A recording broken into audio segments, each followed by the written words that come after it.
Eh, es un privilegio estar nuevamente con vosotros y es una paciencia para aquellos que estoy viendo que han estado en otras de las ponencias o de los talleres y ayer por la noche en la iglesia. El tema que quiero desarrollar hoy ya se ha presentado los manuscritos o los textos originales de la Biblia y la razón de las versiones que nosotros tenemos hoy. Si esto se pone derecho o consigo que se ponga bien, ahora ya. Lo primero que tenemos que entender es que la Biblia es un libro que ha sido escrito a lo largo de más o menos 1400 o tal vez algo más años. Y en ese tiempo hay 37 prácticamente seguros, algunos hablan de 40 autores distintos, es lo mismo. 40 autores a lo largo de 1400 años es mucha distancia entre el primer escrito, que con toda probabilidad fue el libro de Job, y el último escrito del Nuevo Testamento, que se discute cuál. Para mí, personalmente, hay una argumentación fuerte, después de haberlo estudiado, para mí es el Evangelio según Juan, para mí. Entonces, no peleemos por este asunto ya desde un principio. Ahora, cuando se comienza a escribir la Biblia, no hay duda ninguna que tenemos que preguntarnos en qué idiomas fue escrita, porque no fue escrita en castellano, ni en inglés, ni en ningún idioma moderno, ni en latín siquiera. Abro mi Biblia y me doy cuenta que todo el cuerpo del Antiguo Testamento ha sido escrito en hebreo, prácticamente todo, salvo algunas porciones importantes del libro de Daniel y de algún profeta. También en Ezequiel hay bastante de eso, que está escrito en arameo. Cerramos el Antiguo Testamento y nos vamos al Nuevo. Y el Nuevo Testamento está escrito prácticamente en su totalidad en griego. Ahora, cuando hablamos de griego, tenemos que preguntarnos ¿qué griego?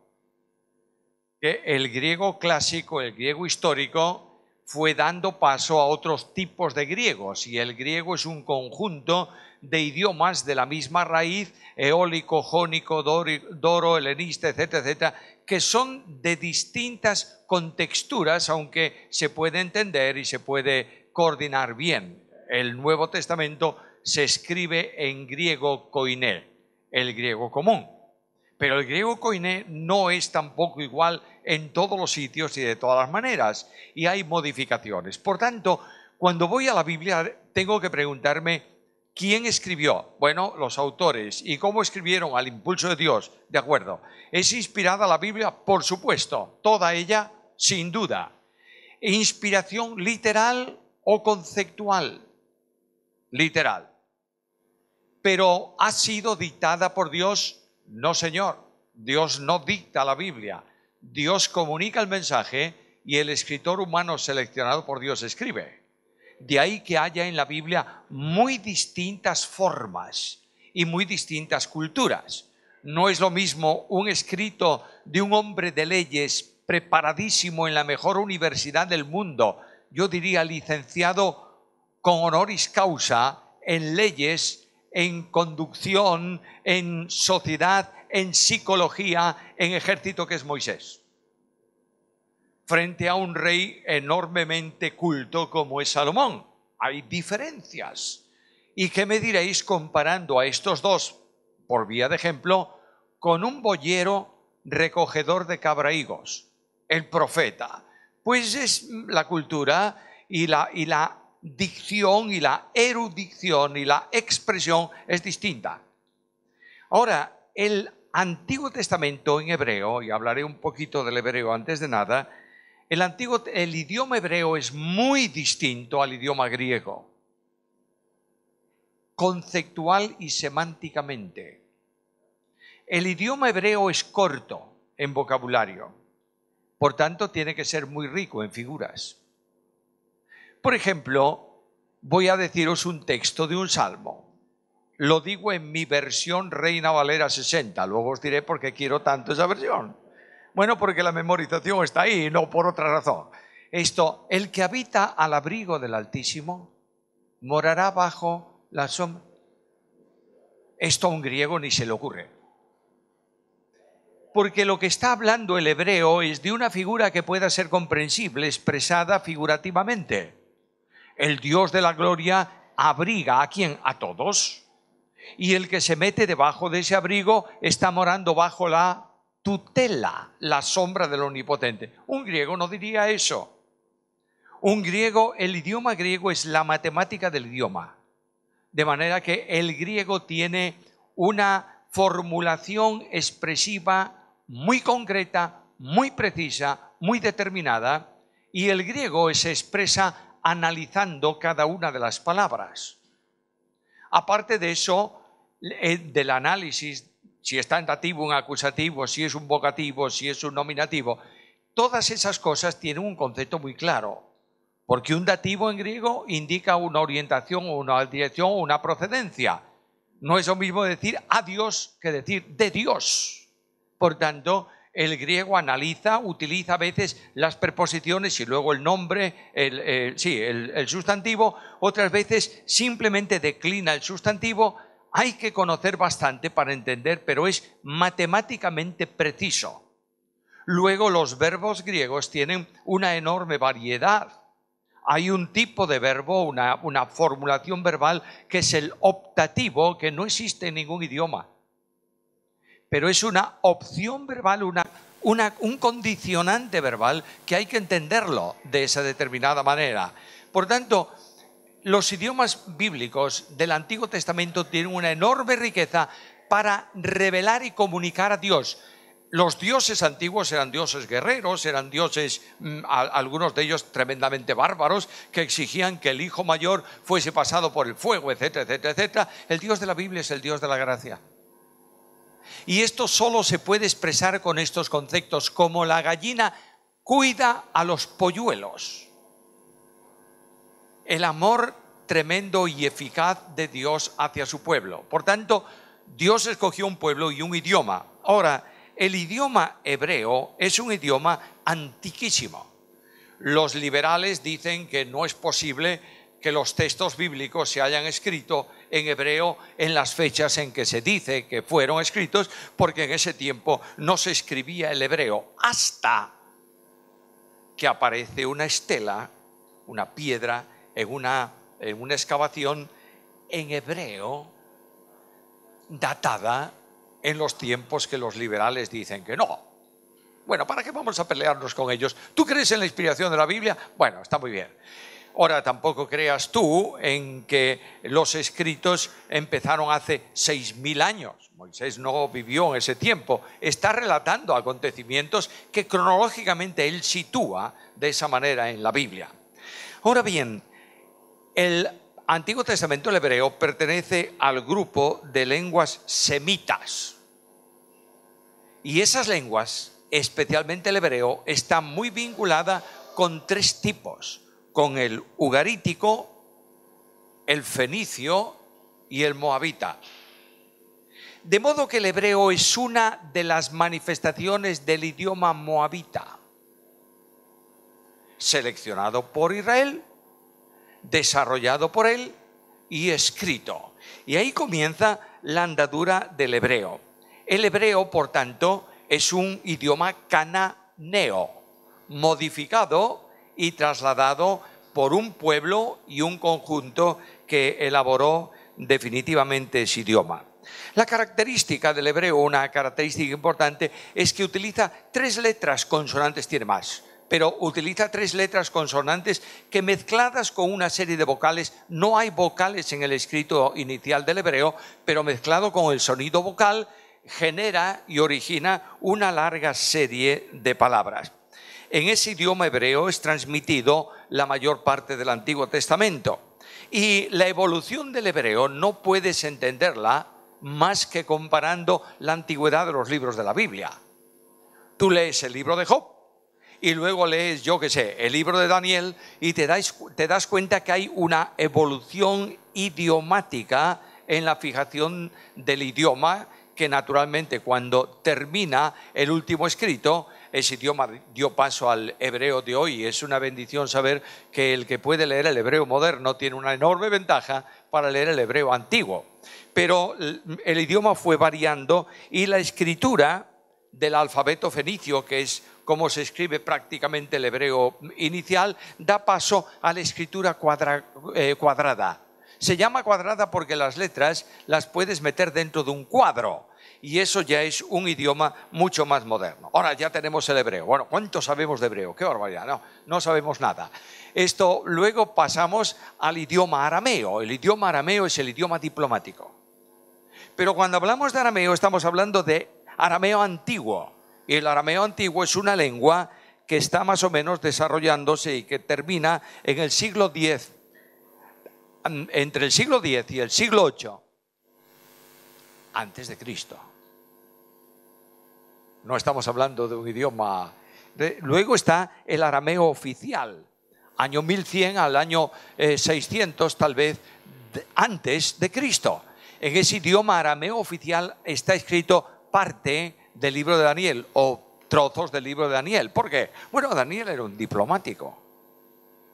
Está metido en el reino, ha llegado a alcanzar un nivel altísimo y él está escribiendo en un idioma que para él es común. La forma, hoy en día se dice que el francés, no sé por qué los franceses son así, el francés es la lengua diplomática, ¿verdad? Muy bien, pues en aquel tiempo era este idioma. Y luego llegamos a lo que se llama arameo judío, que es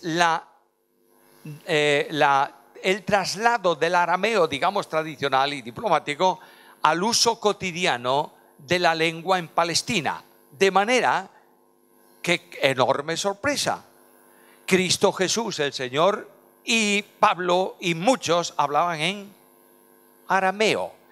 Como eso lo utilizaba, ese tipo de arameo lo utilizaba más que nadie el pueblo de Israel, estamos diciendo muchas veces que hablaban en hebreo. Cuando Pablo sube a las escaleras de la Torre Antonia, cuando lo prenden, cuando tiene que intervenir, el centurión le pregunta, él se pone a ver, ¿pero tú sabes griego? Sí. ¿Y habló en qué? En arameo. Ahora esto tenemos una serie larga de problemas. Yo de hebreo solamente sé lo elemental, de modo que nadie me pregunte de hebreo. De griego sé un poquito, pero de hebreo no tanto. Ahora, no sé. Me fío de lo que me dice. Ahora, lo que sí sé con toda claridad es que Cristo Jesús, el Señor, hablaba en ese idioma, en arameo. ¿Habló con los suyos en arameo? Sí. Y ahora mirad a dónde llegamos los evangélicos en discusión lingüística. Jesús dijo a Pedro, tú eres Pedro, y sobre esta piedra.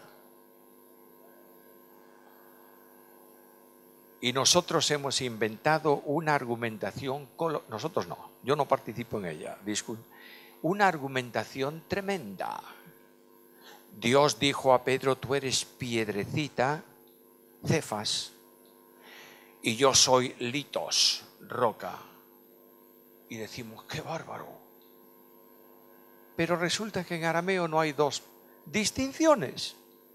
Si tú quieres traducir del arameo eso literalísimamente, leerás esto: tú eres piedra, y sobre esta piedra edificaré mi iglesia.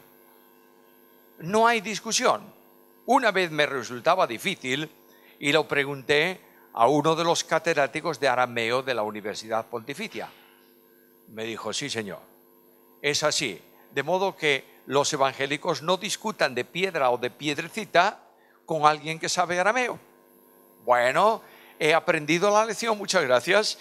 Ahora dejemos el arameo ahí y pasamos. Por eso es que la versión que usaban los judíos, especialmente del Antiguo Testamento, la Septuaginta, no es la versión hebrea original, es la griega traducida de ese tiempo. Así que las grandes citas de Pablo y de Pedro y de Juan en el Nuevo Testamento están tomadas de la Septuaginta. ¿Qué herejía más impresionante? No, es lo que realmente entendían que decía el texto hebreo al traducirlo al griego. Ahora, la Biblia hebrea. La Biblia hebrea es un compendio, un conjunto, una recesión de todos los escritos del Antiguo Testamento hecho por eruditos hebreos y con una meticulosidad tremenda. Cuando un copista se iba a hacer una copia, claro, si es un copista tiene que hacer una copia. Cuando alguien iba a hacer una copia de un pasaje del Antiguo Testamento, porque el original de esa copia ya estaba muy usado o había que hacer una copia, había por lo menos 3 que intervenían en el proceso. Uno tomaba el escrito original que se iba a copiar y contaba las letras. 300. El otro comenzaba a escribir lo que había allí. Al final contaba el que escribió, 300.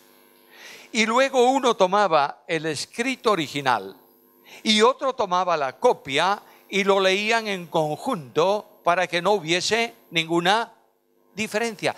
Pero no leían el texto, leían las letras, para que aquello estuviera fielmente escrito. El respeto por la Biblia era tremendo en los copistas, de modo que cuando aparecía el tetragramatón, el nombre sagrado de Dios, el copista tiraba el instrumento o lo ponía a un lado, tomaba uno nuevo, se lavaba las manos y escribía el nombre y volvía a hacer la operación al revés. Luego, cuando las copias unidas de todo el Antiguo Testamento, escrito en materiales más modernos, tiene una garantía tremendísima de fidelidad. Estas copias históricamente elaboradas por judíos y cuidadas de una forma extraordinaria fueron trasladadas a la imprenta moderna y tenemos la Biblia llamada Stuttgartiense, que lleva ese nombre porque está impresa en Stuttgart, en Alemania, y es el cuerpo hebreo de la Escritura reconocido absolutamente por judíos y por cristianos. De modo que no tenemos problema. ¡Qué bueno! Un solo texto, solo. ¿Y hay variantes? Ninguna. ¿Pero cómo? ¿No hay copia? No, porque una copia que tiene una variante se tiraba. ¿Me entendéis? Y no se le ocurría a nadie en la tierra escribir una nota sobre un texto bíblico. De modo que lo que tenemos en la Stuttgartiense es la seguridad, hombre, no el 99,9%, pero la seguridad plena de que tenemos los escritos del Antiguo Testamento perfectamente. Ahora venimos al texto griego y ahí tenemos nuestras serias dificultades.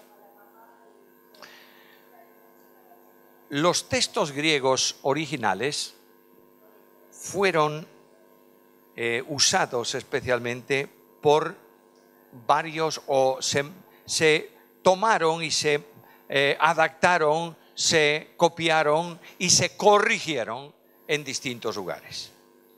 Algunos cayeron en Alejandría y surge el texto alejandrino. Es el más fiel al texto griego, porque no han pulido nada. Como estaba, está. Lo máximo que han hecho los alejandrinos fue hacer una anotación marginal que decía, debiera decir esto, pero el texto sigue así. Luego viene el texto llamado occidental. ¿Por qué? Porque es el texto griego que comenzó a circular especialmente en lugares importantes del Imperio Romano, norte de África, Italia y Francia. En ese texto no se tuvo en cuenta la meticulosidad de mantener palabra por palabra, sino que se arregló un poquito el texto griego para que no se leyese en lo que técnicamente se llama barbarismos, es decir, una palabra que está mal escrita. Se le dio pulido y esplendor, que es lo que dice la Real Academia de la Lengua cuando se califica con el idioma español. Ahí hay variantes, hay diferencias entre el texto alejandrino y el texto occidental, lógicamente. Tú ves uno y ves el otro y dices, hombre, la idea, la palabra, la verdad, todo es el mismo, pero hay palabras diferentes entre una y el otro. Ahora, luego después de eso hay otro grupo de manuscritos que es los manuscritos procedentes de Cesarea. Ahí hay no se le presta tanta atención al escrito en sí, y es donde más variantes del texto griego aparece. Y finalmente la bizantina.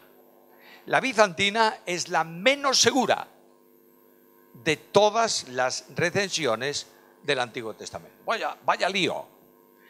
Pero el lío no es ese, porque si fuesen 4 versículos o 4 códices por versículo, bueno, no habría tanto problema. El problema es que comienzan a trasladarse del griego uncial, es decir, escrito todo con mayúsculas, al griego tradicional de mayúsculas y minúsculas. Y aparecen lo que se llaman los manuscritos minúsculos. Esos manuscritos son muy usados en el siglo XIV, en el siglo XV, hasta el siglo XVII. Y de los minúsculos tomó Erasmo de Rotterdam para escribir ¿qué cosa? El Receptus. Y aquí entramos en el caballo de Troya, peleándose y surge una enorme dificultad. Yo tengo unas notitas aquí sobre el texto Receptus, porque recientemente se ha desempolvado nuevamente el Receptus y se ha levantado una hiperdefensa del Receptus. Y se ha enseñado y se está procurando introducir que el único texto garantizado y válido es el Receptus. Para eso ya no se le llama Receptus.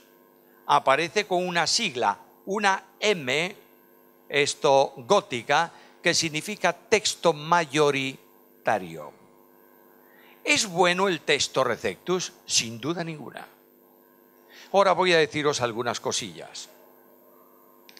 Erasmo de Rotterdam no tenía más manuscritos para hacer un conjunto, un compilatorio del texto griego que los manuscritos minúsculos que tenía.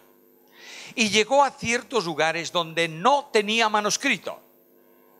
Por ejemplo, ese versículo que dice que hay 3 que dan testimonio en el cielo y 3 que dan testimonio en la tierra, no tiene manuscrito griego. ¿Qué hizo Erasmo? Pues muy sencillo, se fue a la Vulgata latina y tradujo de la Vulgata latina al griego. Pero la Vulgata latina en esa área tiene ciertos problemas de traducción. Y ahora cuando aparecen los manuscritos más modernos, dice, ¿pero de dónde sacó esto? Bueno, sacó que tradujo al revés para terminar su textus. Receptus se llama ahora porque es el texto recibido. Estamos con manuscritos ya del siglo II que están apareciendo. Acabo de terminar el comentario de Lucas. No hay menos de 3000 manuscritos distintos que contienen todo el Evangelio según Lucas. No hay menos de 500 variantes textuales en Lucas. Ahora bien, que nadie se me asuste, por favor. Entonces, ¿cuál es el verdadero? Escúchame, las variantes textuales no afectan nunca a doctrina. Por ejemplo, una variante textual. Jesús descendió a Jerusalén. Otra variante. Jesús y los discípulos descendieron a Jerusalén. ¿Cuál es la diferencia? Que en una está Jesús solo y en otra están los discípulos también. Por tanto, esa variante no tiene importancia. Ahora, hay algunos textos griegos que han sido modificados en búsqueda de apoyo a cierta idea de pensamiento religioso. Por ejemplo, todos los textos que la Vulgata, y no solo la Vulgata, sino la Vetus Latina y demás, traducen como hacer penitencia, están en cierta medida eliminando la palabra griega que significa arrepentimiento. ¿Me estáis siguiendo? Pero esto es una deformación. Es lo mismo que si tú tratas de leer la Biblia Nuevo Mundo de los Testigos de Jehová y te encontrarás con aberraciones impresionantes en la defensa del pensamiento de la secta correspondiente. Ahora bien, ya tenemos ahí todos los manuscritos y entonces ocurre algo muy curioso. Hay una serie de personas en el mundo evangélico especialmente que dicen vamos a hacer una nueva recensión de los textos griegos y se ponen a trabajar. Mucha de esa investigación se debe a dos personas que están siendo enormemente maldecidas en el mundo evangélico. Perdonadme la expresión.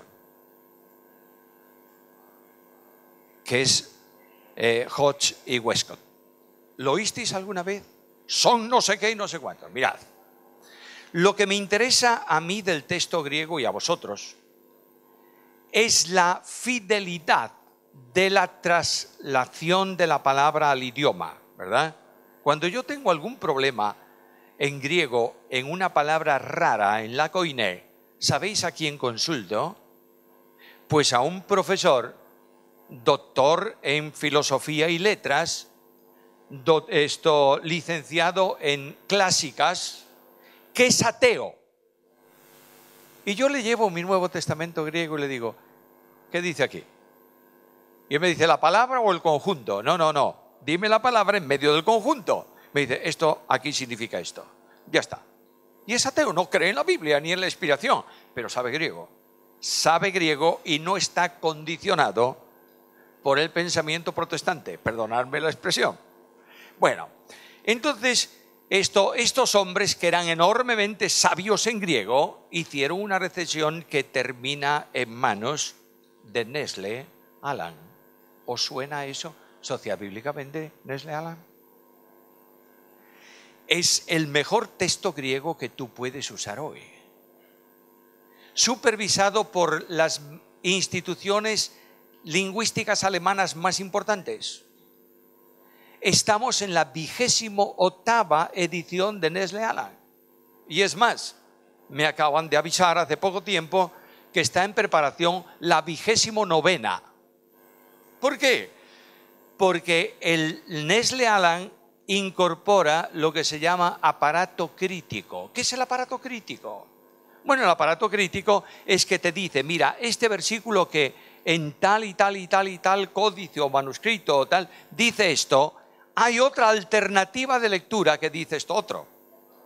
De manera que, por ejemplo, tú lees Lucas y verás que en la última cena hay palabras añadidas, tomadas de Mateo, que no está en la mayoría de los textos originales más firmes. Por tanto, hay una crítica textual que te dice, ojo, además de esto, también hay esto otro. ¿Me estáis siguiendo? Y esto es enormemente necesario tenerlo en cuenta cuando tú vas a hacer un análisis textual verdadero de la palabra de Dios. Ahora ya tenemos menudo rollo, ¿verdad? Bien. Todo esto que es muy importante a la hora de comentar la Biblia y de enseñar la Biblia, no debe condicionar la riqueza bíblica de la doctrina que aparece en ella. Por tanto, si tú lees en los textos, si hay alguna variante, en el principio era el verbo era con Dios y el verbo era Dios, eso es lo que me importa. Y eso es lo válido. No importa que aparezca en algún lugar el unigénito del Padre y en otros aparezca simplemente el unigénito. No es importante que diga el verdadero Dios en algún lugar y en otros lugares dice el Hijo de Dios. No sé si me estáis siguiendo. La verdad bíblica es incuestionable y precisa porque el Espíritu Santo de Dios custodió y custodia que la verdad alcance al hombre y venga de parte suya. Ahora ya tenemos todas esas versiones, cuántas cosas del texto griego. El griego koiné no es fácil, señores. La idea de que cualquiera puede llevarse un texto, bases fundamentales para el griego bíblico, y se lo lee y ya lo sabe, perdóneme, no es verdad. Y hay muchas personas que se consideran con todo el derecho de hablar del texto griego sin saber griego. Cuando yo empecé en el seminario bíblico, el presidente y el rector del seminario era el doctor Lacueva.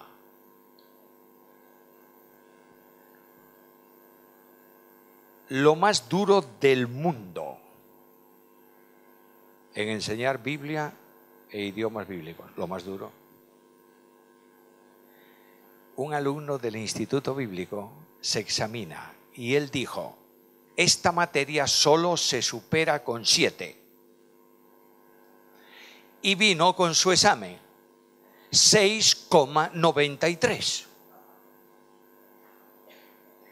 Y le dijo: doctor, 6,93. Le dijo: ¿es 7? No, no pasas. Así, era así. Un día me dijo: ven acá, primer curso, o griego o hebreo. Yo le dije: las dos. No, no tienes tiempo para las dos. Porque yo estaba estudiando. Dijo: o griego o hebreo, ¿qué quieres tú? ¿Vas a estudiar especialmente Antiguo Testamento o Nuevo Testamento? Yo le dije: los dos. Dice: pues entonces griego. ¿Cómo griego? Sí, porque tienes la Septuaginta, arréglate con ella. Bueno, pues ya está. Durante 5 años estudié griego con él. No te pasaba una. Al final, el examen final era sorprendente. Me dio un pasaje de Hebreos, el mejor griego del Nuevo Testamento, y un pasaje de Gálatas. Gálatas es una epístola escrita por Pablo él mismo, Pablo escribió la carta él con su mano. Por eso al final dice: mirad con cuán grandes letras os he escrito mi mano, no es que estaba medio ciego y no. Esas son historias que hemos inventado, por favor. Él escribe, y ese griego es malo, malo con avaricia, con anacoluctos por todos los lados, con alteraciones verbales. Es tremendo. Me dijo: toma, capítulo 2 de Gálatas del 1 al 8, capítulo 4 de Hebreos entero. Por supuesto, nada de diccionario. Me dijo: de Hebreos solo puedes tener 3 faltas. De Gálatas, una más. Pero si no superabas así, no superabas. Quiero deciros que yo no sé griego. Lo traduzco, lo analizo, lo escribo. Pero saber griego significa estudiar griego permanentemente todos los días de toda tu vida. Y buscar significado de palabras que no están en la naturalidad del texto, sino en otros orígenes diferentes. Y tú te preguntas: ¿por qué Pablo escribe aquí esta palabra tan rara? Y tendrás que ir al griego helenístico o al jónico para ver de dónde vino el significado que Pablo está utilizando esa palabra. Hay que estudiar mucho para conocer griego. Bueno, entonces nunca enseñará la Biblia. Es que tu Biblia está escrita en castellano, ¿o no? ¿Sabes leer el castellano? Bueno, pues eso es lo que interesa, que tú puedas leer tu Biblia en castellano y cuando tengas algún problemilla, consulta. Hoy tenemos tantos materiales que no tenemos disculpa para entender la Biblia. Bueno, la Biblia, Dios no requiere que sepas griego ni hebreo. Te da su palabra para que la entiendas y el Espíritu Santo ilumina tu mente para que puedas comprender la Biblia. Ahora ya tenemos. Y un buen día, las traducciones bíblicas más importantes en latín. Y las Biblias no se podían leer en lengua vernácula. Y ocurre el 500 aniversario de la Reforma. ¿Qué hizo Martín Lutero? Tomó la Biblia y la tradujo al alemán. Pero a veces nosotros tenemos, sobre todo los españoles, los hispanos, tenemos un concepto de que el español y el hispano es un elemento en la cadena social de menor nivel que el alemán y que el inglés. No sé por qué, pero es así.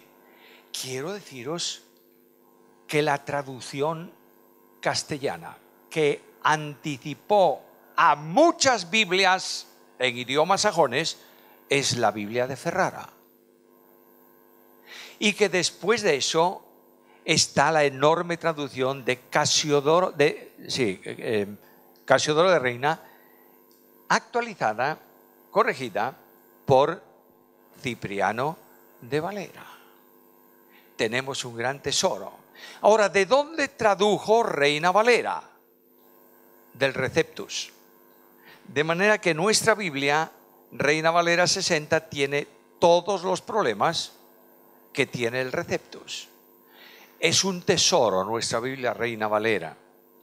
Y alguien me preguntará, ¿y por qué motivo tú usas Reina Valera si sabes que tiene algún problemilla de esos? Bueno, porque la usaba mi tatarabuelo, mi abuelo, mi padre, y me golpearon con ella cuando no sabía el versículo de la escuela dominical. De manera que todo cuanto yo sé de memoria está en Reina Valera. Ahora viene la época moderna, en donde no sé por qué causa se produce una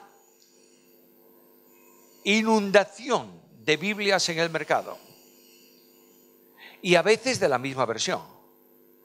La Biblia del cotidiano caminar, la Biblia del pastor diligente, la Biblia del pastor menos diligente, la Biblia de la mujer, la Biblia del arco iris, que parece de la acera de enfrente. Y venga Biblias. ¿Sabéis una cosa, hermanos? Satanás cambia de forma de actuar. Al principio, ¿qué dijo Satanás? Cristianos, matemos a los cristianos.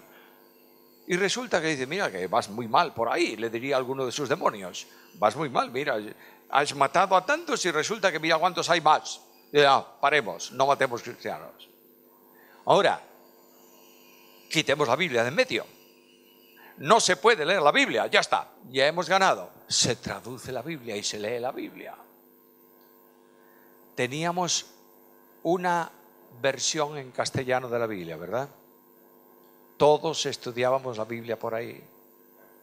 La Biblia se vendía en todos los lados y todos sabían, en España por lo menos, que era la Biblia protestante. Que no nos llamen protestante. A veces me preocupa más que me llamen evangélico.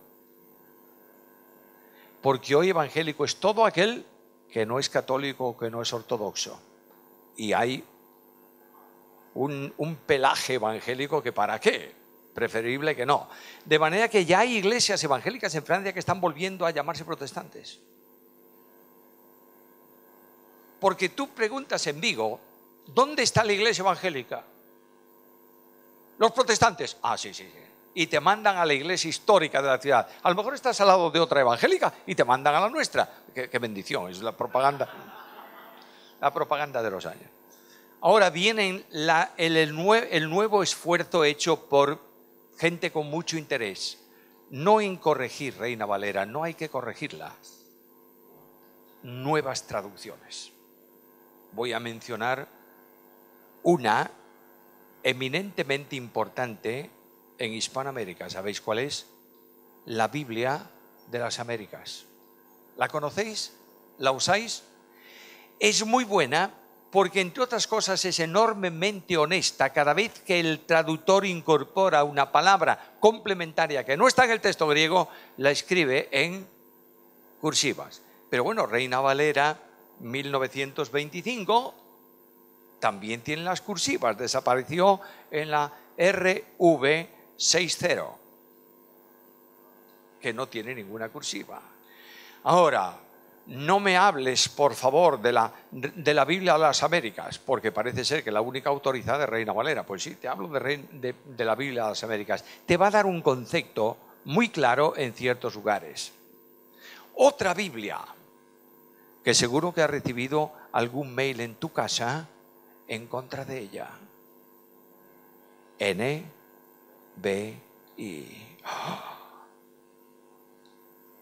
Escucha un ejemplo de lo que dicen de ella. Es una Biblia peligrosa porque traduce homosexual en lugar de sodomita. Bueno, mañana por la mañana te vas a tu oficina, no, mañana es sábado, el lunes, y le dices, oye, ¿sabes que me dijeron que Luis es sodomita? Y te van a decir, yo creí que era de Córdoba. Pero si tú le dices, me dijeron que Luis es homosexual, ¿se entiende? Eso se llama traslación dinámica, que sin hacer violencia a la palabra, sitúa la palabra en el contexto más comprensible. Bueno, otro mail contra NBI. No tengo comisión por NBI, ¿eh? Otro mail. Niega la deidad de Cristo. ¿Cómo? Sí, porque en el himno de Pablo, en la carta a Timoteo, en lugar de decir Dios fue manifestado en carne, dice Él fue manifestado en carne. Bueno, señores, es que lo que dice el texto griego es Él fue manifestado en carne, porque el sujeto de esa oración hay que buscarlo 4 versículos antes. ¿Qué es lo que se consigue con esto? Inquietar al pueblo de Dios. Luego decimos, bueno, mucho cuidadito con las Biblias católicas, que se llaman católicas. ¿Por qué? Tienen los apócrifos. ¿Y tú sabes que la Biblia Reina Valera tenía los apócrifos o no? No me digas si tenía los apócrifos. ¿Has leído los apócrifos alguna vez? No. Bueno, ¿y has leído alguna novela este verano? Sí, pues lee los apócrifos. Te va a ser mucho más provecho espiritual que una novela por muy buena que sea. Porque son libros impresionantes de enorme espiritualidad. Es verdad que dicen alguna tontería, pero también reconocen que no es inspirado. ¿Me estáis siguiendo? Ahora, la Biblia, voy a mencionaros un texto católico impresionante.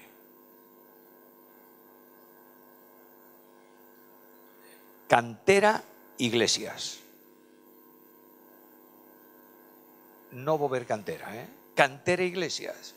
Es una Biblia impresionantemente fiel al texto griego, hasta el punto que el traductor tiene que poner muchas veces llamada a pie de página y decir, el dogma dice, bla, bla, bla, bla, bla, y poner el dogma porque contradice lo que están traduciendo en la Biblia. Es impresionante. Otra Biblia fantástica, la Biblia de Jerusalén para los libros poéticos.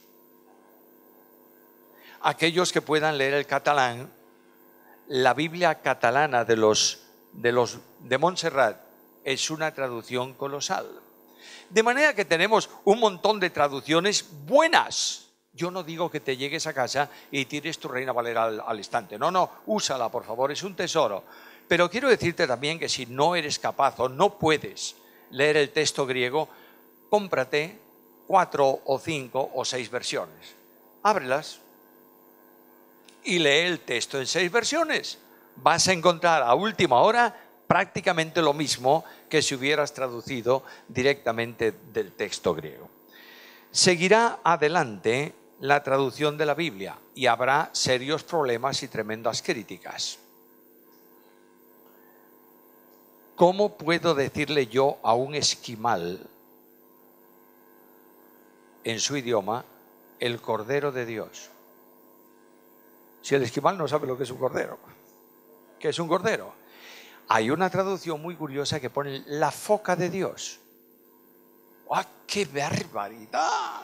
La foca. Pues sí, es que no puedes darle a conocer idiomáticamente. Me imagino que en algunos idiomas de la selva, cuando se traduce, el traductor se tiene que encontrar con problemas de este tipo. Y lo importante, ¿sabéis? Es que en medio de toda esa berenjenal de traducciones y de versiones, la Biblia dice, Venid a mí todos los que estáis trabajados y cargados, y yo os haré descansar. No importa cuál sea la versión, dice: Dios te ama y está dispuesto a recibirte. Por tanto, esto es el gran valor de la Biblia, ¿verdad? Hermanos, yo sé que este taller de hoy ha sido un taller más bien técnico que espiritual. Bueno, que el Espíritu lo espiritualice en vuestros corazones. Pero quiero llegar a una conclusión. Ama la Biblia. Cuando yo era pequeñito, el otro día, fue ayer, me parece, por la noche, que dije que soy la 5ª generación de evangélicos. Mi abuelo materno fue 25 años colportor de la Sociedad Bíblica. Por eso yo quiero la Sociedad Bíblica. Un día yo estaba en la casa un poco impertinente y le decía a mi abuelo: si tuviera aquí un cuento para leer, si tuviera un cuento para leer, y ya el abuelo estaba muy cansado del cuento para leer. Me dijo, me agarró y me sentó allí en una silla. Y me trajo una Biblia que él tenía en la biblioteca suya, un bibliote así de grande, y me abrió la historia de Sansón. Me dijo: lee esa historia. Bueno, lee la historia. Leí la historia, me costó un trabajo tremendo leer en Reina Valera de aquel tiempo, yo un niño pequeño, pero me dijo: y si no entiendes, pregúntame. Y al final me preguntó él: ¿qué te pareció Sansón? Y yo le dije: abuelo, tenía fuerza, tenía fuerza. ¿Sabes qué dijo mi abuelo? Me dijo: ¿sabes quién le daba la fuerza? Dios. Hoy en día tenemos cientos de niños llamados hijos de evangélicos que conocen al Pato Donald en el mejor de los casos, y muchos a Sondoku, y muchos andan, no sé si es Sondoku, es igual, un japonés de estos, y muchos anduvieron por adolescentes por mi ciudad con un teléfono cazando Pokémon. Y conocen eso perfectamente, pero no saben quién fue Sansón. No hay opción. ¿Volvemos a la Biblia o perdemos el rumbo? ¿Volvemos a la Biblia y predicamos la Biblia y amamos la Biblia y leemos la Biblia, o vamos en mal camino? Pregunto esta tarde y termino: ¿cuántos de los presentes, y no quiero manos arriba, cuántos de los presentes tenéis un plan de lectura anual de la Biblia y estáis leyendo la Biblia entera todos los años? ¿Cuántos? Oh, todos los años. En nuestra iglesia promovemos un plan de lectura anual. Y se pregunta: ¿qué tal vas con el plan de lectura? Nosotros tenemos nuestro plan anual de lectura. Requiere un cuarto de hora cada día. Y como mucho, 4 capítulos de vez en cuando. Lee la Biblia, por favor. No tenga la disculpa de que el pastor en la iglesia no me predica toda la Biblia. La culpa es tuya porque no la lees. Lee la Biblia. Pregúntale al pastor cosas que a lo mejor no dice desde el púlpito y harás un gran favor. Invitarás al pastor a centrarse un poco más en la exposición de la Biblia. Hermanos queridos, Dios te habla por la Biblia, ¿lo crees? ¿Crees que la Biblia es inspirada por Dios? Si crees que es inspirada, ámala y léela, y Dios hará su obra en vosotros.